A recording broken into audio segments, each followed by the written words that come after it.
This meeting is a being recorded. objetos de nuestra UCA, lenguajes de programación, donde los atributos, decimos que tienen atributos que van a representar los valores y características de los objetos y permiten definir el estado del objeto en sí, así como también otras diferentes cualidades. ¿Sí? Entonces, el estado de un objeto va a reflejar a la vez sus propiedades.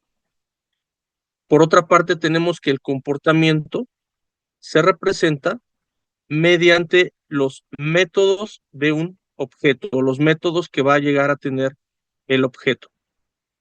Luego también tenemos la identidad.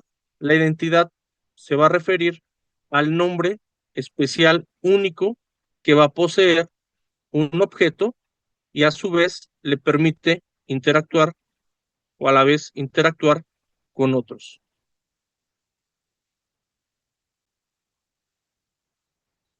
Aquí en esta diapositiva que podemos visualizar tenemos las clases. Una clase va a ser un modelo que va a estar definido, que va a definir el usuario, cuya función va a ser para crear objetos, y esto nos va a representar el conjunto de métodos y propiedades, o sea, el conjunto de métodos y propiedades que van a ser comunes a todos los objetos que se les va a decir de un tipo. De ahí se despliega lo que se conoce como declaraciones de clase, donde tenemos los modificadores, y se puede ser pública, el nombre de la clase, que debe comenzar con una letra inicial. Tenemos también la superclase, que va a ser el conjunto que contiene a la clase.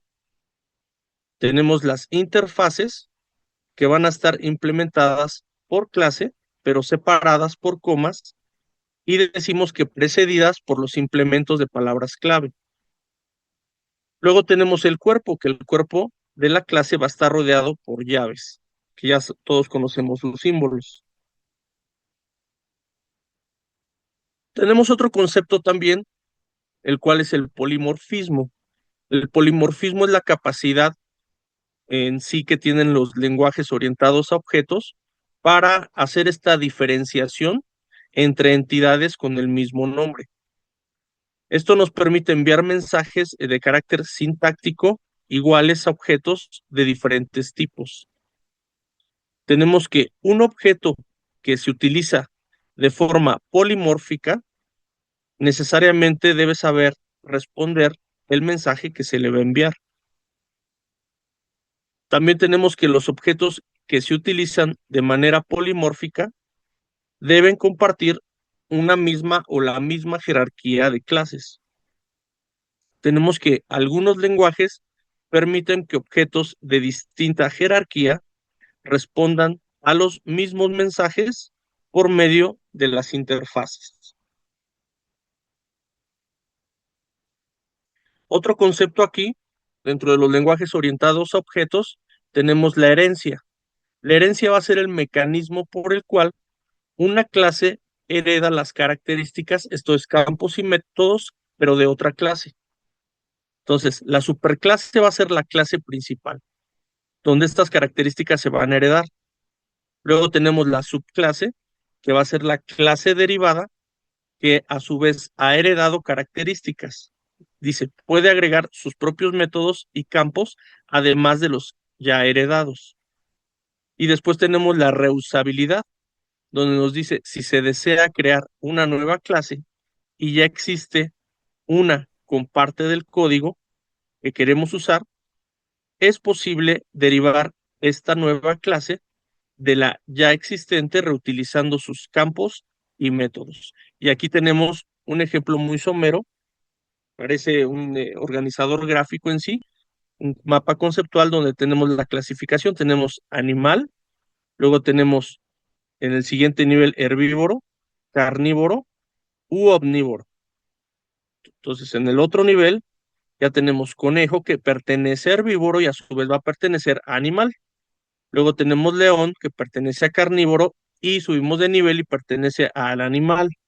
Tenemos también la hiena, que a su vez es carnívoro y pertenece a animal, y el hombre por último, que es omnívoro y pertenecemos a la clasificación de animal.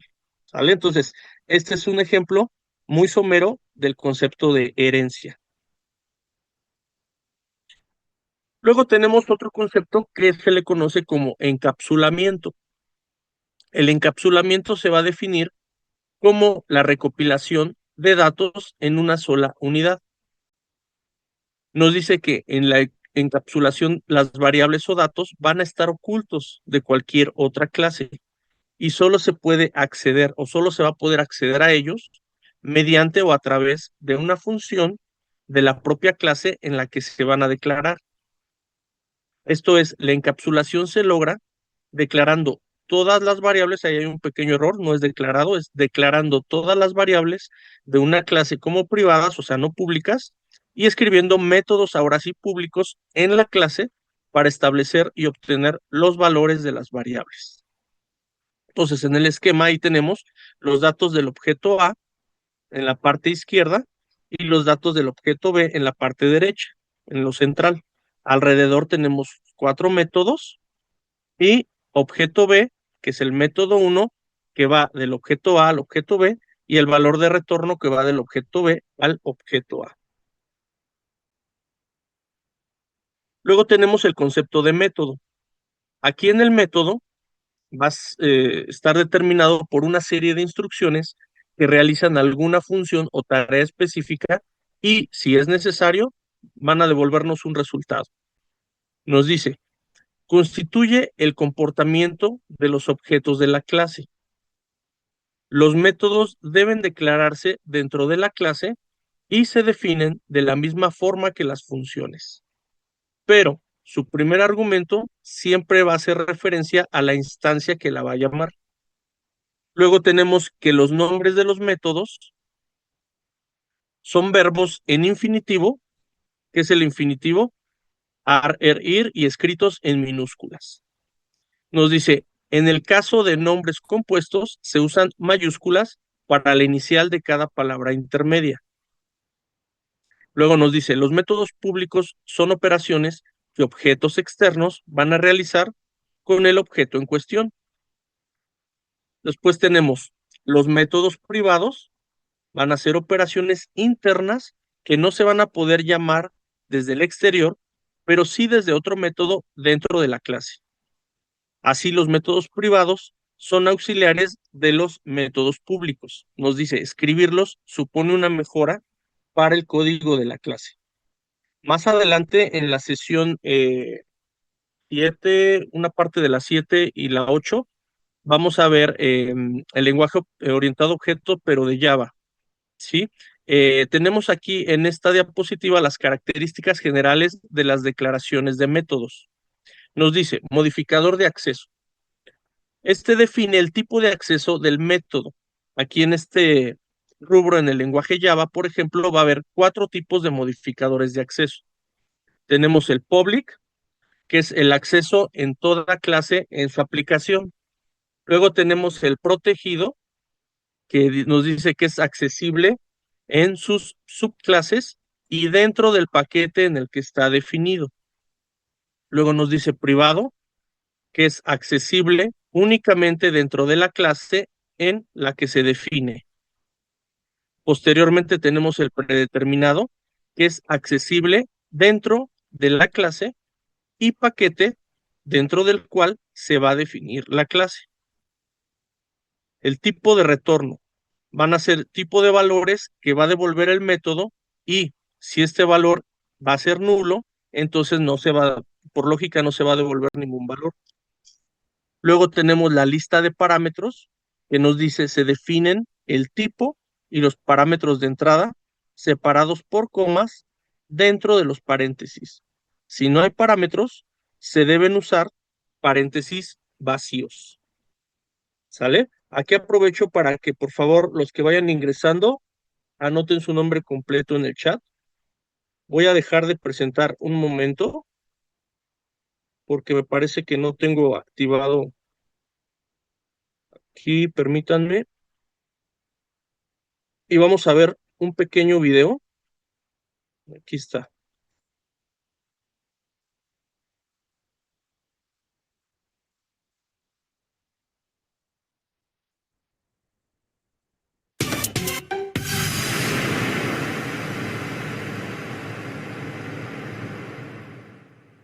Hola y bienvenidos a este nuevo video del curso de C++. En este video vamos a comenzar ya con lo que es la programación orientada a objetos en C++. Pero antes de adentrarnos ya a la programación orientada a objetos y comenzar a programar con todo, me pareció una gran idea hablar sobre algunos conceptos básicos que tiene la programación orientada a objetos. Así que en este video vamos a ver simplemente unos conceptos muy sencillos. ¿Ok? ¿Y de qué conceptos me refiero? Mira, vamos a estudiar qué cosa es una clase. ¿Qué es un objeto? ¿Qué es la abstracción? ¿Qué es el encapsulamiento? ¿Qué es la herencia? ¿Y qué es el polimorfismo? Ok, estas son las ideas más básicas que todo aquel que trabaja en programación orientada a objetos debe comprender y manejar constantemente. Bien, se podría decir que es lo más básico para programación orientada a objetos, es la teoría que tú necesitas, ¿ok? Así que simplemente vamos a ver definiciones sencillas de qué cosa es cada uno de estos textos que te he puesto aquí. Comencemos. Lo primero que vamos a ver es qué cosa es una clase. Si ya has trabajado o ya has programado orientado a objetos, tal vez tengas alguna idea de qué es una clase, pero si nunca has trabajado con orientación a objetos, no te preocupes, vamos desde cero, ¿bien? ¿Qué es una clase? Su definición. Bien, te voy a decir que una clase es simplemente una abstracción, y este término abstracción lo vamos a ver más adelante, bien, es una abstracción que hacemos de nuestra experiencia sensible.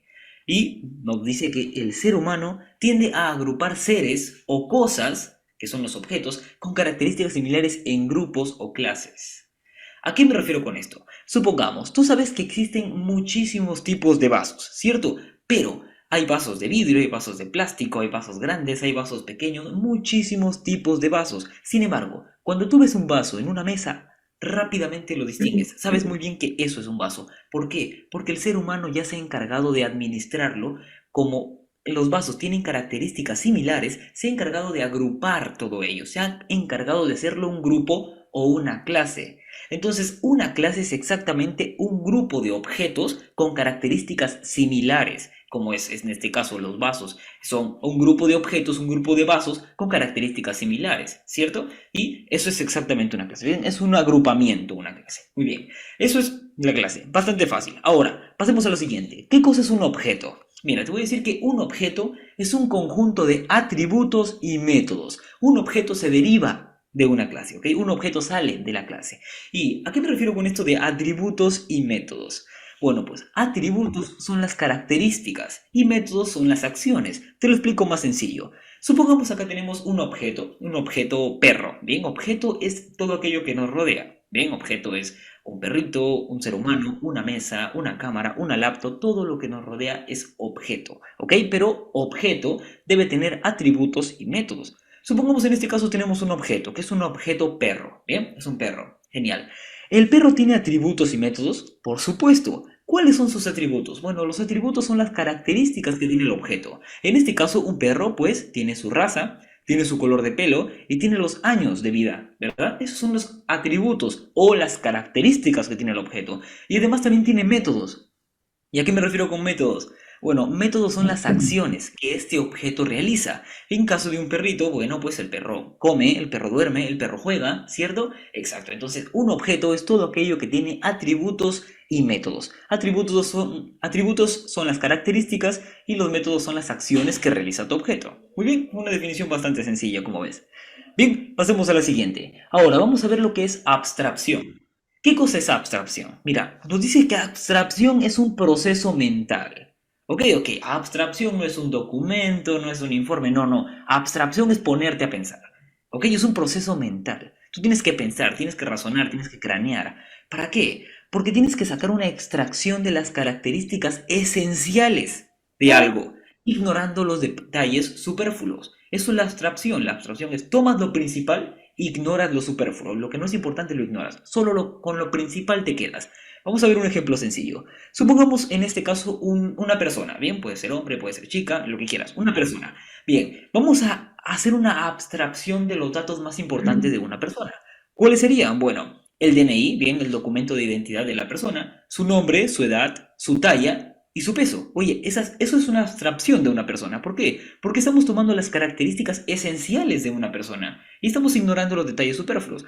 Supongamos, a nadie le importa la marca de medias que utiliza esa persona. Eso sería en vano, poner esa característica marca de medias, porque a nadie le interesa, ¿verdad? Solamente hacemos una abstracción cuando tomamos lo más importante de un objeto y ignoramos lo que no es importante, ignoramos los detalles superfluos. Bien, eso es la abstracción.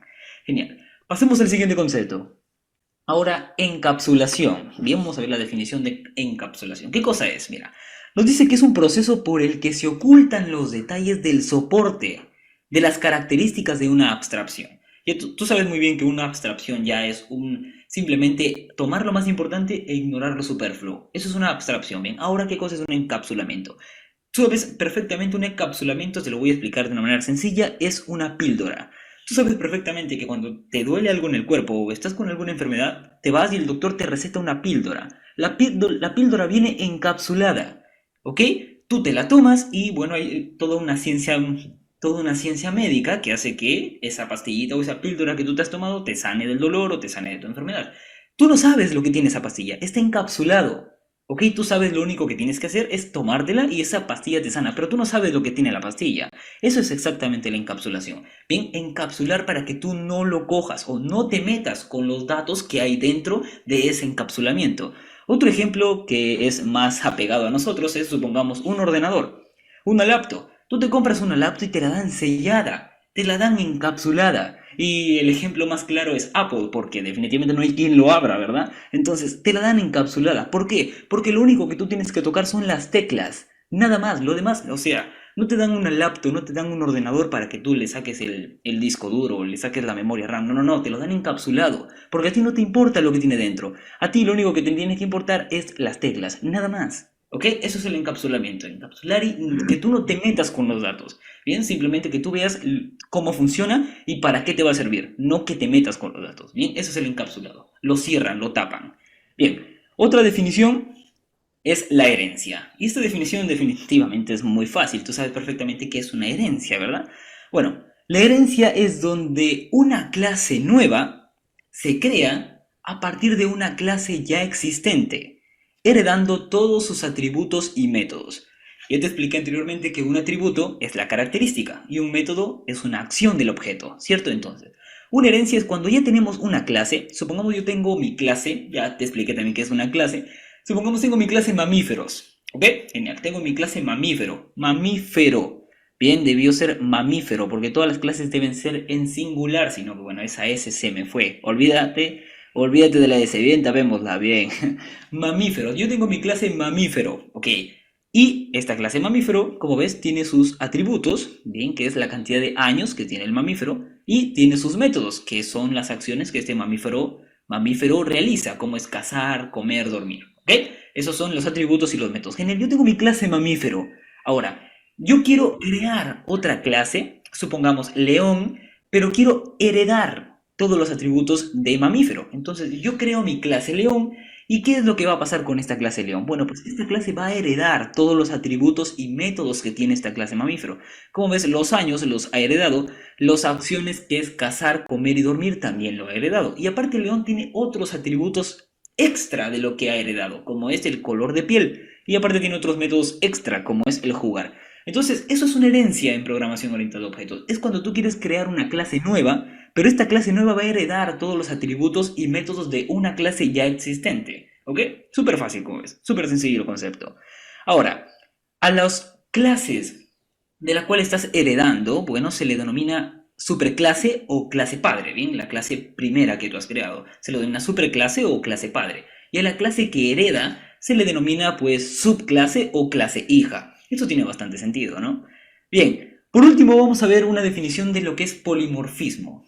Entonces, ¿qué cosa es un polimorfismo? Bien, vamos a decir que por polimorfismo entendemos aquella cualidad que poseen los objetos para responder de distinto modo ante el mismo mensaje.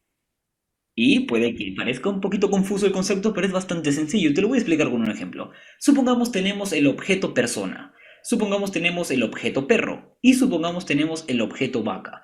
Bien, si yo a estos tres objetos les digo o los mando a hacer una acción o un método, supongamos les digo, ¿sabes qué? Coman o les mando la acción comer.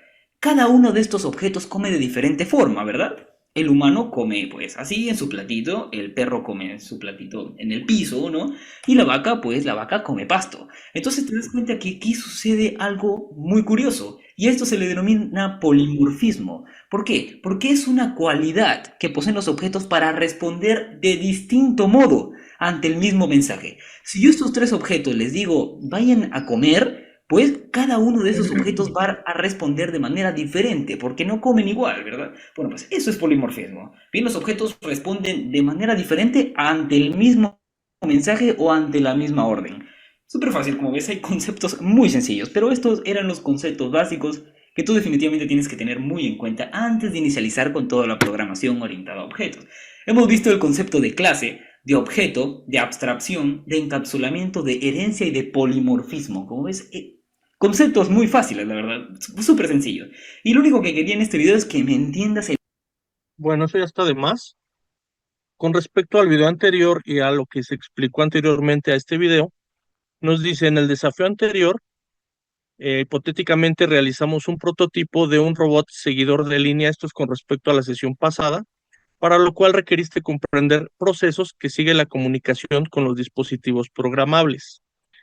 Nos dice, imagina que ahora debes realizar un reporte escrito acerca de tu proyecto, por lo cual debes implementar un pequeño manual de usuario, además de describir el proceso de realización de tu robot, así como el programa, o sea, del programa que lo va a controlar. Y de aquí se despliegan diferentes preguntas a manera de reflexión. Nos dice, ¿qué fases en la metodología de programación debiste seguir para conseguir desarrollar el proyecto escrito acerca de la implementación de un robot seguidor de línea? Siguiente, ¿en qué fase de la metodología ocurre el proceso de generación del código fuente? Siguiente, ¿en qué etapa de la metodología de resolución de problemas debe constar la compilación? Por último, nos dice, a lo largo del tiempo se han desarrollado muchos implementos que hacen la vida cotidiana más fácil. Por lo anterior, la programación resulta indispensable para el control de dispositivos o transmisión de datos. Es necesario recordar, en todo caso, la metodología de solución de problemas, porque en las etapas de esta metodología se presentan dichos rubros que han de constar para el desarrollo de tecnologías. Entonces aquí tenemos, para resolver un problema por medio de programas, es necesario que se sigan al menos estos pasos. Definir el problema, diseñar algoritmo, transformar algoritmo en un programa y ejecución y validación del mismo. En el proceso de resolución de problemas con computadoras, nos dice que conduce a la escritura de un programa y su ejecución. Esto se puede dividir en las siguientes fases. Tenemos el análisis del problema, o también podríamos decir la definición del problema, donde el programador aquí debe reconocer cuál es el problema, ¿no? Estableciendo, digamos, con claridad o claramente cuáles son los datos que contamos, los datos disponibles y a qué resultados deseamos llegar o a qué resultados queremos llegar. En el análisis del problema, pues es un estudio profundo, digamos, del problema y de la situación, voy a sonar un poco redundante, de la situación problemática que lo rodea, ¿no? Entonces aquí el programador pues debe entender completamente y proponer una solución para poder transformar esos datos que hablamos disponibles en qué, pues en resultados. Entonces, por eso ahí nos dice análisis del problema. El problema se analiza teniendo presente la especificación de los requisitos dados por quien solicita el programa. Luego nos dice diseño del algoritmo. Bueno, en esta fase del diseño del algoritmo se va a plantear la estrategia, que son estrategias que van a permitir alcanzar ¿qué? Pues las soluciones del problema dado. Por eso ahí dice, en diseño del algoritmo, una vez analizado el problema, se diseña una solución que conducirá a un algoritmo que resuelva el problema. Luego nos dice codificación. Entonces, ¿qué es la codificación? Tenemos que saber que la programación, pues, ¿en qué consiste? En traducir el algoritmo diseñado en un lenguaje de programación y así aplicarlo a una computadora, ¿no? Entonces, en la etapa de codificación, La solución se va a escribir con la sintaxis del lenguaje de nivel alto, en este caso, y se obtiene un programa fuente que se va a compilar. Luego nos dice ejecución, verificación y depuración. Aquí nos dice que el programa se ejecuta, se comprueba rigurosamente o de manera rigurosa y se van a eliminar todos los errores que puedan aparecer. Luego nos dice documentación. En esta etapa se escriben las diferentes fases del ciclo de vida del software, como análisis, como diseño y como codificación, así como manuales de usuario, referencia y las normas de mantenimiento. Entonces, el mantenimiento aquí se hace énfasis porque es muy importante, porque es la última etapa del mantenimiento del programador. ¿De qué se va a encargar? Bueno, pues de modificar el programa según vayan apareciendo, digamos, necesidades adicionales, ¿no? El programa termina su vida útil cuando se dice, cuando deja de servir para el propósito para el cual fue creado y ya no es posible seguirle dando mantenimiento, ¿no? Bueno, vamos a pasar a la siguiente diapositiva. Nos dice, de acuerdo con el tipo de lenguajes, la documentación puede variar. Sin embargo, las fases metodológicas se van a mantener, puesto que va a ser necesario plantear pseudocódigos y diagramas de flujo para obtener soluciones adecuadas y posteriormente estos diseños de solución del problema se van a traducir al lenguaje específico.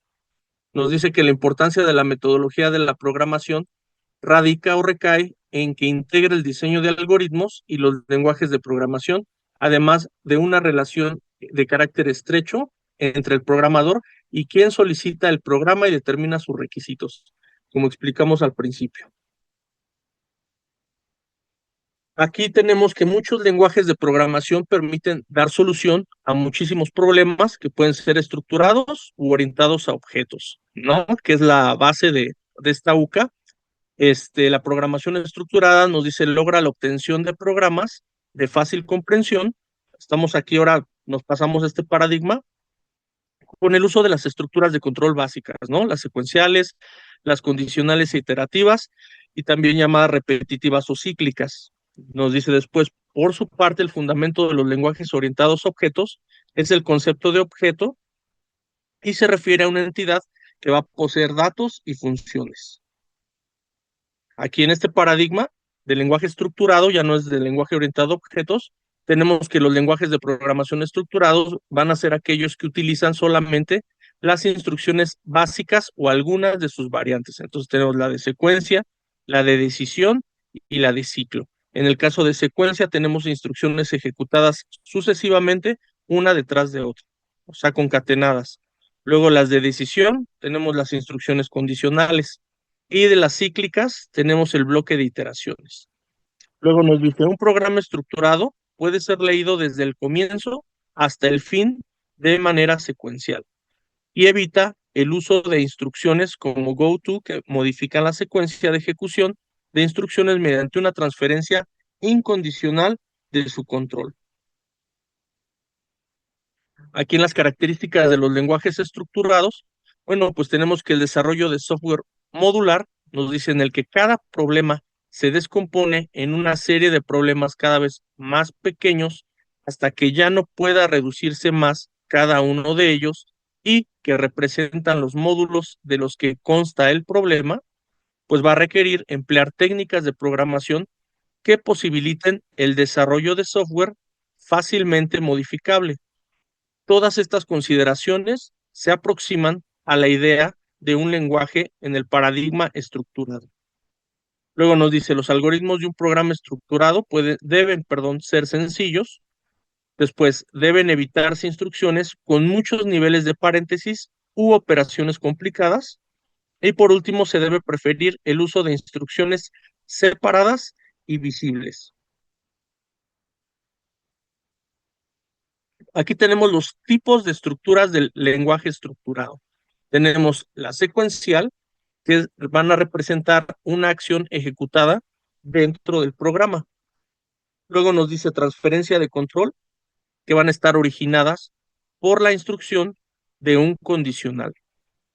La decisión que se ejecute dependerá del valor de verdad que tomen determinadas variables, las cuales se definen previamente por medio de sentencias lineales. Luego tenemos las estructuras repetitivas, que son instrucciones que se repiten hasta que una variable alcance un valor determinado. Luego los subprogramas, que son procedimientos y funciones. Los procedimientos van a ser un bloque de instrucciones que funcionan como si fuera una sola instrucción. Luego nos dicen tanto que las funciones calculan un valor de manera independiente al resto del programa. En las características generales de las declaraciones de métodos, aquí pasamos ahora a el otro paradigma. Estamos haciendo como un switcheo. Tenemos el cuerpo del método, que es el código que debe ejecutarse para realizar las operaciones previstas y se escribe entre llaves. Luego tenemos solicitud de ejecución, que invoca o llama una función en el objeto que la recibe y genera los resultados deseados. Y bueno, aquí ya pasamos al rally tecnológico. Tenemos primeramente que nos dice, la solución de un problema por computadora requiere 7 pasos que se pueden realizar en cualquier orden. Siguiente. La definición del problema es un paso esencial en su solución, por lo que se debe saber exactamente qué es lo que se quiere que haga la computadora.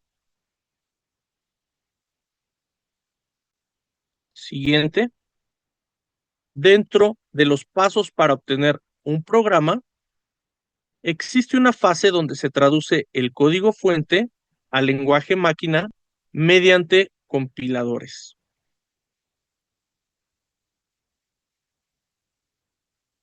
Y bueno, en esta diapositiva nos dice, programar de manera estructurada produce programas fáciles de escribir, depurar, modificar y sin saltos.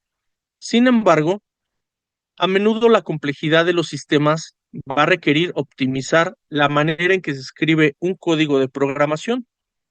El uso de clases, que son modelos que describen a un objeto, puede facilitar esta tarea. Tal es el caso de los sistemas que manejan amplias bases de datos para administrar determinado número de interacciones, como en el caso de los sistemas bancarios. La programación orientada a objetos se vale de que los objetos son un ente, o sea, una entidad abstracta que permite clasificar los diferentes componentes de un programa, lo que facilita su elaboración y mantenimiento. Mientras que la programación estructurada presenta poca eficiencia para representar objetos de la vida cotidiana, pues los datos y funciones son complicados en sistemas de gran tamaño. Antes de pasar a este recordatorio de puntos importantes, voy a dejar de compartir para compartirles ahora el plan de trabajo. A ver si los puedo leer por aquí. Vamos a ver.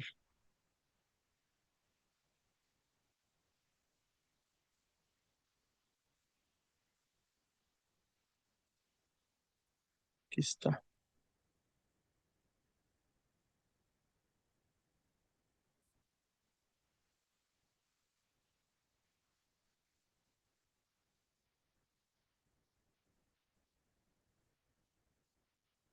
Bueno, vamos a ver mientras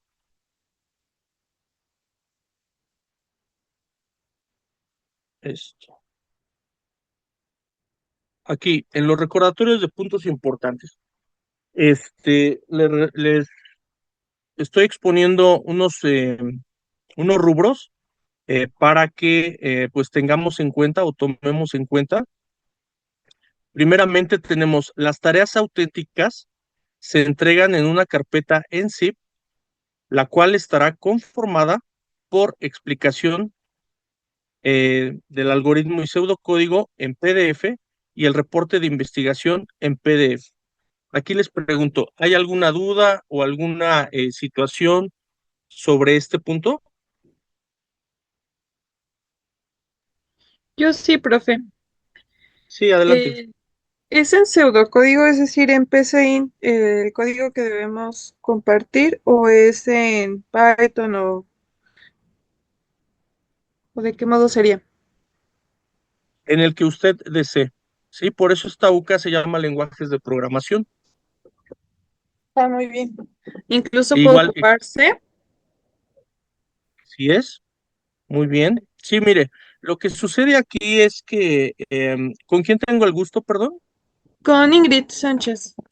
Lo que sucede, Ingrid, es que, bueno, quizá está de más decirlo, pero a raíz de esta reestructuración de la universidad, em, hay un poquito de, no sé si, bueno, ustedes notaron que en módulo 2 me parece, no se subió el contenido temático, el contenido nuclear. Entonces, esto es por justamente este rediseño y reestructuración de la UCA. Anteriormente, esta UCA de lenguajes de programación era meramente teórica. Se hizo una reestructuración, pero todavía se siguen haciendo algunos ajustes. Por eso mismo no, pues no les puedo decir que utilicen un lenguaje de programación en sí.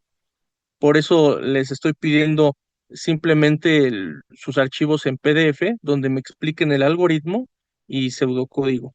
Sí, bueno, también el reporte de investigación en PDF y esto me lo em, conjunten en una carpeta zip por esta misma situación que muchos de ustedes, voy a llegar a otro punto aquí en este recordatorio de puntos importantes, que no se les hace llegar el correo electrónico porque lo tienen saturado. Entonces no les llegan sus correos y bueno, pues ese es otro asunto, pero en sí, más o menos por eso esta es la situación, ¿no?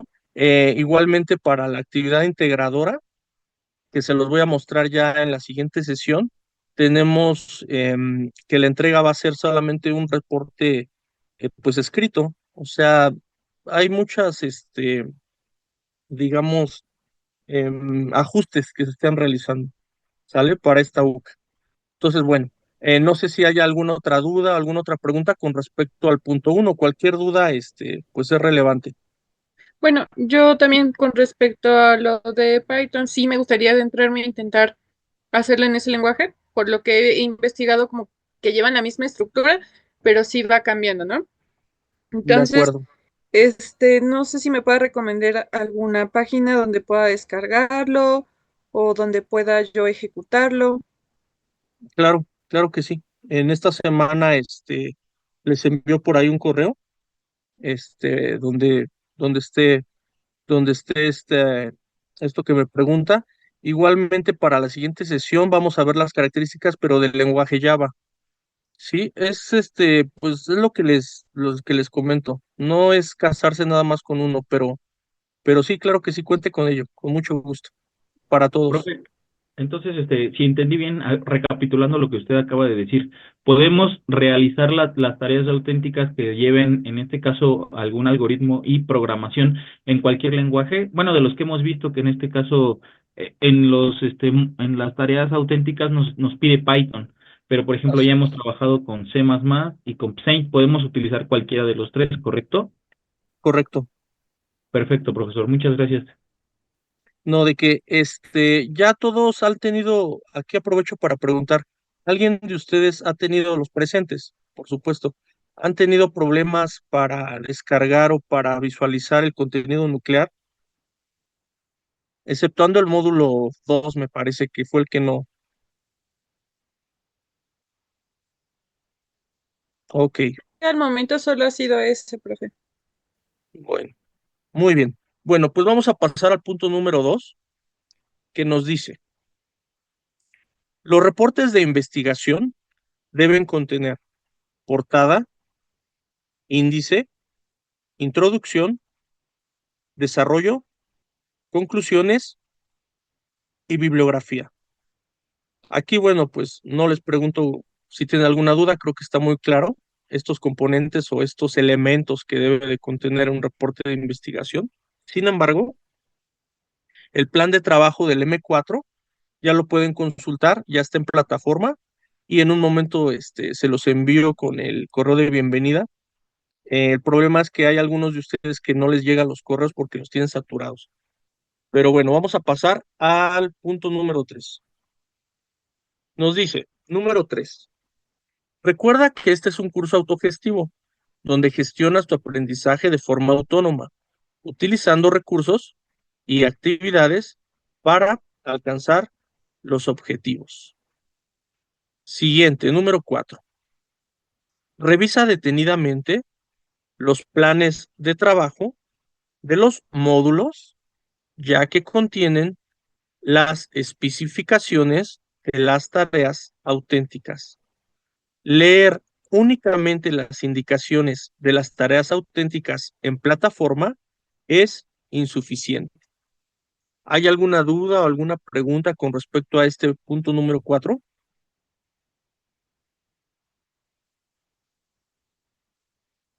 No, profe. Profe. Bueno, lo que sucede aquí es que ha habido muy poquitos, pero sí han habido algunos estudiantes que me envían o entregan nada más por entregar.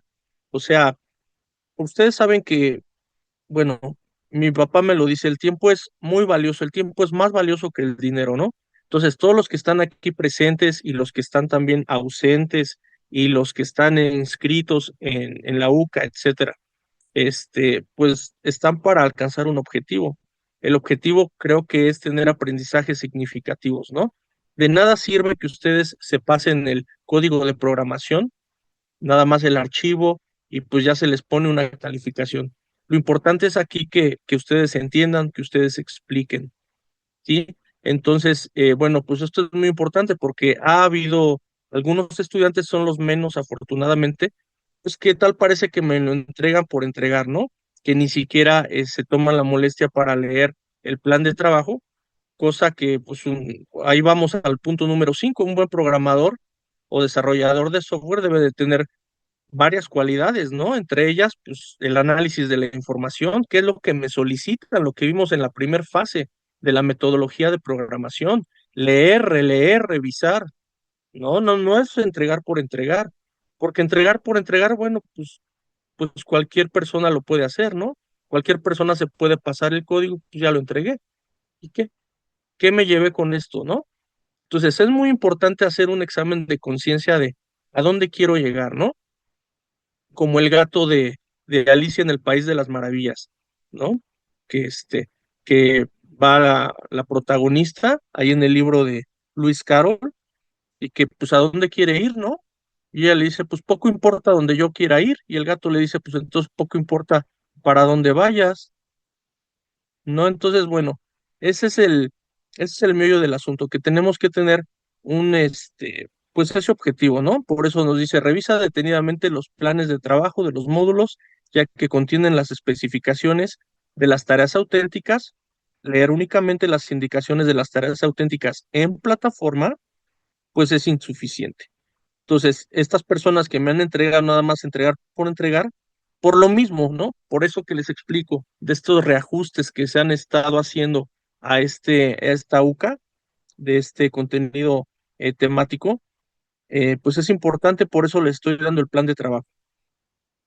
Luego, el punto número 5, bueno, ya se los dije, recuerda que un buen programador o desarrollador de software debe tener varias cualidades, entre ellas, ser analítico, el análisis de la información.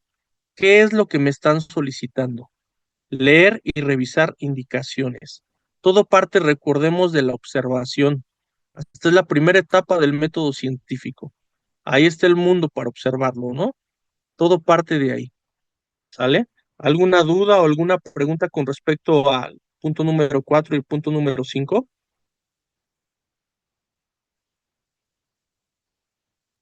No, profe. No, pero todo claro.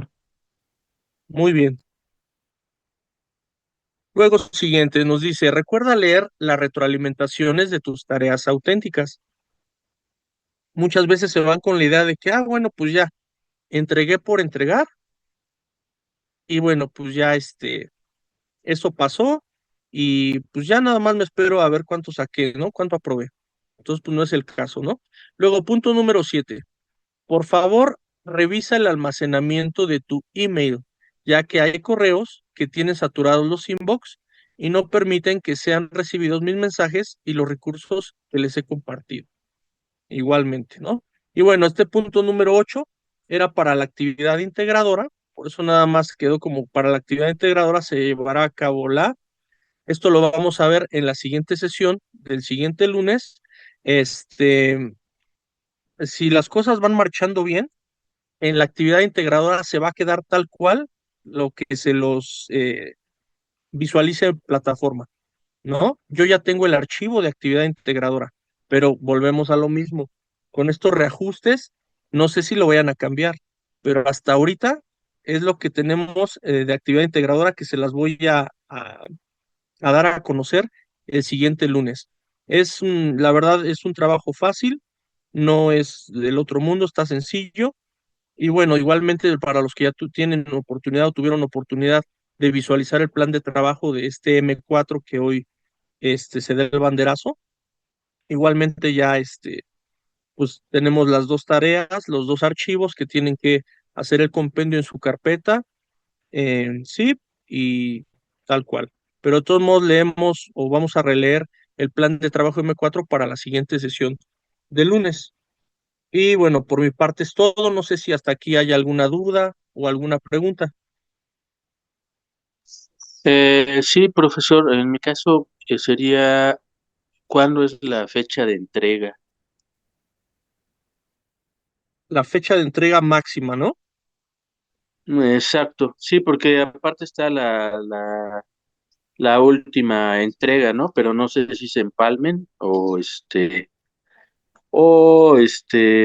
va a estar normal, porque en algunos casos, en otras ocasiones, como que se empalmaban. Pero bueno, en este caso, la tarea, la entrega de la tarea 4, ¿hasta cuándo se puede entregar? Perdón.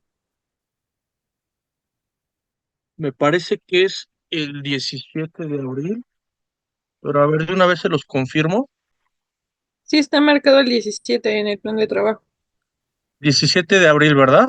Ok, Sí, ¿Para el módulo 4, profe, o gracias. para terminar el semestre? Digo, perdón, todo el primer bloque. Híjole, es que con estos cambios, déjenme ver, a ver, en mi otra computadora cómo está. Si también para la actividad integradora, porque con estos cambios, de verdad que, a ver, en un momento se los digo, o no sé si alguien tenga oportunidad de checarlo más rápido. A ver, vamos a ver. En el plan del trabajo dice que hasta el 28 de este mes para la actividad integradora. Para la actividad integradora, híjole, pero eso a ver si no lo cambian, ¿eh? Déjenme checar. A ver, lenguaje de programación, cronograma. Pues sí, aquí tenemos el módulo 4 que corre del 7 al 17 de abril y la actividad integradora nos dice 16 al 28 de abril. ¿Sale? O sea, nos quedamos con digamos que hay que hacerlo como lo más pronto posible por cualquier cambio, ¿no, pro? Podrían cambiarlo cuando ellos quisieran, por así decirlo. Pues en teoría sí, pero lo que hay más cambios es con el contenido, más bien. Con el cronograma, pues sería un poco más complicado, pero sí, el módulo 4 va del 7 al 17 de abril y pues ya la actividad integrada está fechada del 16 hasta el 28 de abril, o sea, hasta fin de mes. y ¿Sale? otra pregunta, profe, ¿usted tendrá o no estará activo en los días de Semana Santa? Creo que son. Y les voy a pasar el calendario, pero solamente es el jueves y el viernes, me parece que 17 y 18 de asueto. Los demás días son hábiles. Muy bien. Bueno, no sé si hay alguna otra duda o alguna otra pregunta. No, profe, muchas gracias. De nada, pues un gusto, chicos, y les deseo un excelente inicio de semana. Estamos en contacto y por favor estén pendientes de sus correos, no saturen sus inbox, por favor. Sí, profesor. Buenas noches a todos. Gracias. Hasta luego. Que estén muy Hasta bien. luego. Buenas noches. Gracias, luego. buenas noches a Gracias, todos. profe, buenas noches. Buenas Hasta luego, buenas noches. Buenas Hasta noches, luego, gracias. buenas noches a todos. Bye. Inicio de semana. Hasta luego. The recording has stopped.